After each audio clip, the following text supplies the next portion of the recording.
Hello, I'm going to try reading a book. The name is called The Origin of Species by Charles Darwin. And basically, it is his magnum opus. And who is Charles Darwin? He was an evolutionary biologist. He was a naturalist. People call him uh, basically basically a really remarkable and stupendous figure in the scientific world in biology. He revolutionized the entire field of evolutionary biology, or even you could say that he pioneered this field because before him there wasn't such a thing. And basically he shook not only the world of science but of course the world of religion because of his controversial theory of evolution, the Darwin's theory of evolution, because before him people widely believed that humans human beings, Homo sapiens, is an entirely distinctive species of itself. It has no relations whatsoever with other species, be it apes, monkeys, fish, birds, because we seem to be having conscience. We seem to be having the idea of soul. We seem to be having cognitive abilities, the ability of communicating, speaking, writing, all these sort of things that other animals do not exhibit.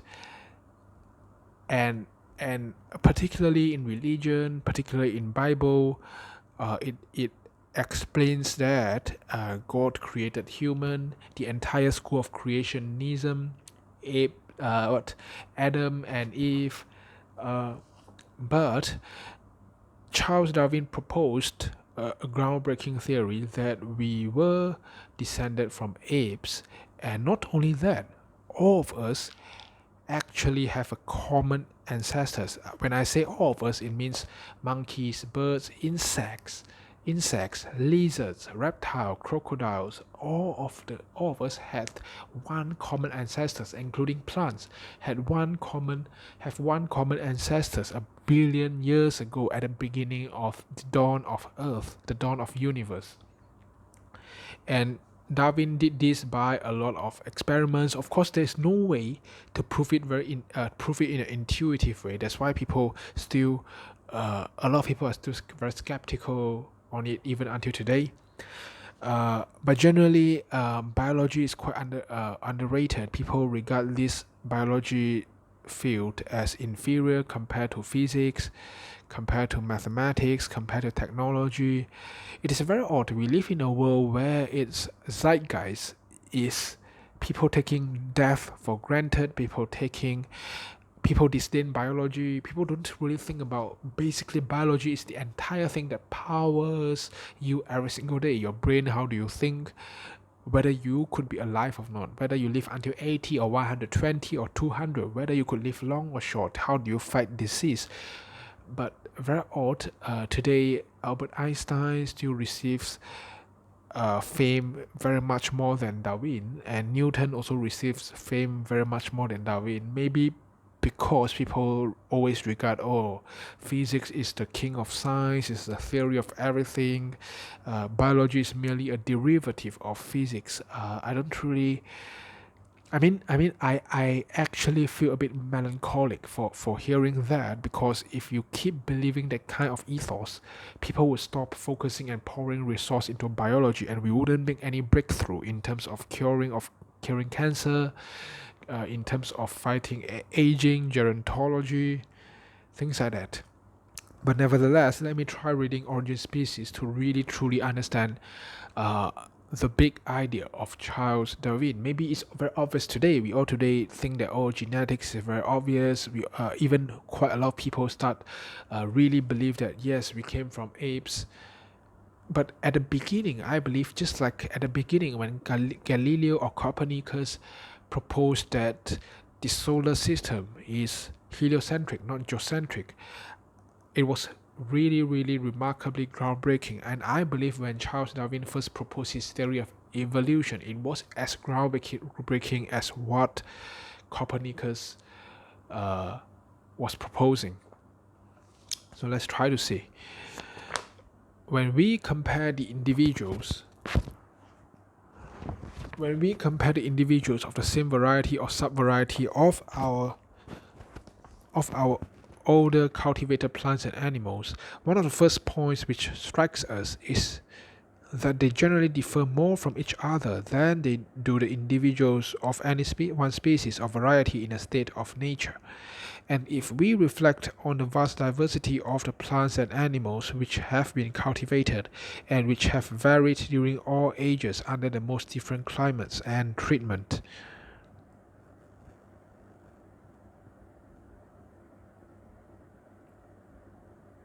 we are driven to conclude that this great variability is due to our domestic productions having been raised under conditions of life not so uniform as and somewhat different from those to which the parent species had been exposed under nature. There is also some probability in the view propounded by Andrew Knight that this variability may be partly connected with excess of food. It seems clear that organic beings must be exposed during several generations to new conditions to cause any great amount of variation, and that when the organization has once begun to vary, it generally continues varying for many generations. No case is on record of a variable organism ceasing to vary under cultivation. Our oldest cultivated plants, such as wheat, still yield new varieties. Our oldest domesticated animals are still capable of rapid improvement or modification. As far as I'm able to judge, after long attending to the subject, the conditions of life appear to act in two ways.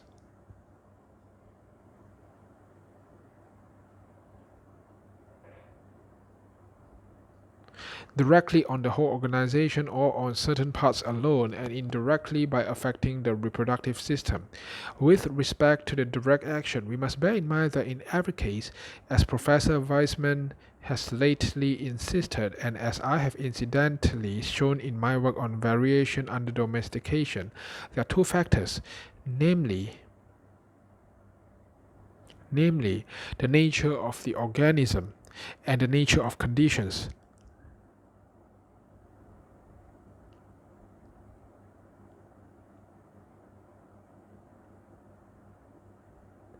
The former seems to be much more more important, for nearly similar variations sometimes arise under, as far as we can judge, dissimilar conditions, and on the other hand, dissimilar variations arise under conditions which appear to be nearly uniform.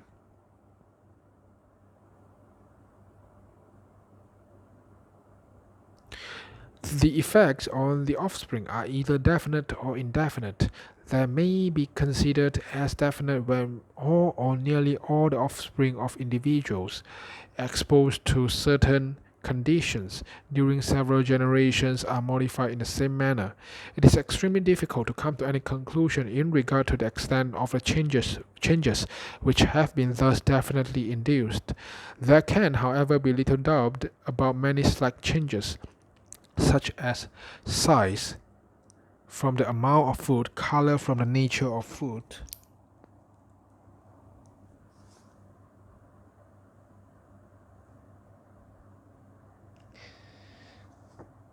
thickness of the skin and hair from climate, etc. Each of the endless variations which we see in the plumage of our fowls must have had some efficient cause, and if the same cause were to act uniformly during a long series of generations on many individuals, all probably would be modified in the same manner.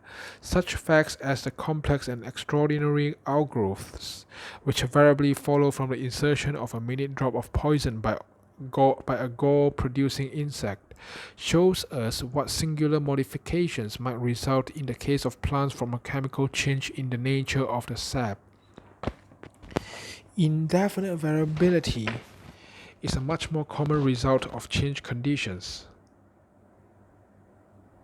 In than definite variability and has probably played a more important part in the formation of our domestic races.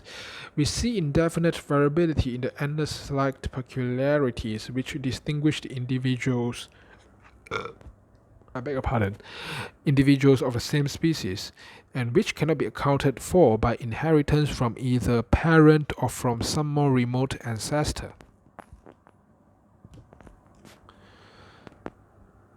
Even strongly marked differences occasionally appear in the young of the same litter, and in seedlings from the same seed capsule.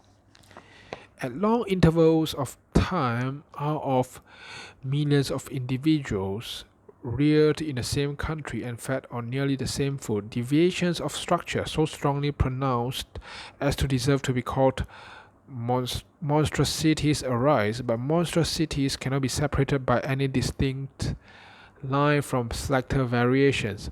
All such changes of structure, whether extremely slight or strongly marked, which appear among many individuals living together, may be considered as the indefinite effects of the conditions of life on each individual organism. In nearly the same manner as the chill effects different men in an indefinite manner according to their state of body or constitution, causing coughs or colds, rheumatism or inflammation of various organs. With respect to what I have called the indirect action of changed conditions, namely through the reproductive system of being affected, we may infer that variability is thus induced partly from the fact of this system being extremely sensitive to any change in the conditions, and partly from the similarity, as Courtier and others have remarked, between the variability which follows from the crossing of distinct species, and that which may be observed by with plants and animals when reared under new or unnatural conditions. Many facts clearly show how eminently susceptible the reproductive system is to very slight changes in the surrounding conditions. Nothing is more easy than to tame an animal, and few things more difficult than to get it to breed freely under confinement, even when the male and female unite. How many animals there are which will not breed, though kept in an almost free state in their native country? This generally but erroneously attributed to vitiated instincts. Many cultivated plants display the utmost vigor, and yet rarely or never seed. In some few cases, it has been discovered that a very trifling change, such as a little or more or less water at some particular period of growth, will determine whether or not a plant will produce seeds. I cannot here give the details which I have collected and elsewhere published on this curious subject, but to show how singular the laws are which determine the reproduction of animals under confinement, I may mention that carnivorous animals, even from the tropics, breed in this country pretty freely.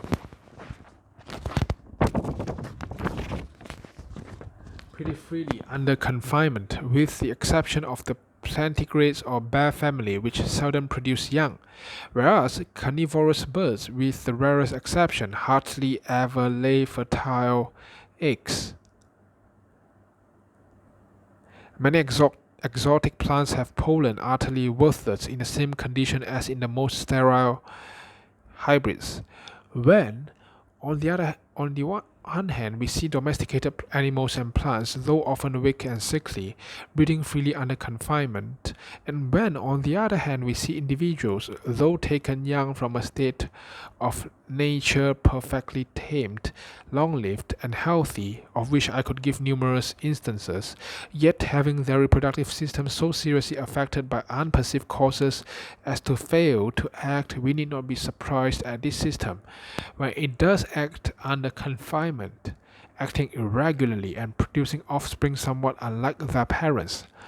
I may add that as some organisms breed freely under the most unnatural conditions, for instance rabbits and ferrets kept in hutches, showing that their reproductive organs are not easily affected, so some animals and plants withstand domestication or cultivation, and very, very slightly, perhaps hardly more than in a state of nature.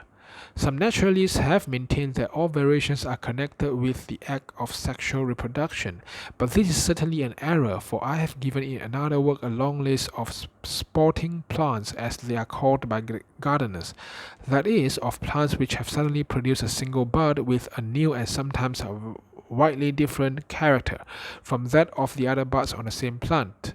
These bud variations, as they may be named, can be propagated by grafts, offsets, etc., and sometimes by seed. They occur rarely under nature, but are far from rare under culture. As a single bud out of many thousands produced year after year on the same tree under uniform conditions has been known suddenly to assume a new character. Okay, I'll stop here. Basically, I could really understand very, very few things. The entire content seems so convoluted. It's quite technical. I could grasp the general big picture that Darwin wanted to discuss variations, but I don't really understand what did he mean by confinement. Does that mean a cage, or what did he mean by changing the reproductive system, affecting the reproductive system? I really have to reread them, and maybe really have to search quite a bit on Wikipedia on some easier to understand footnote. I'll see you in another episode. Goodbye.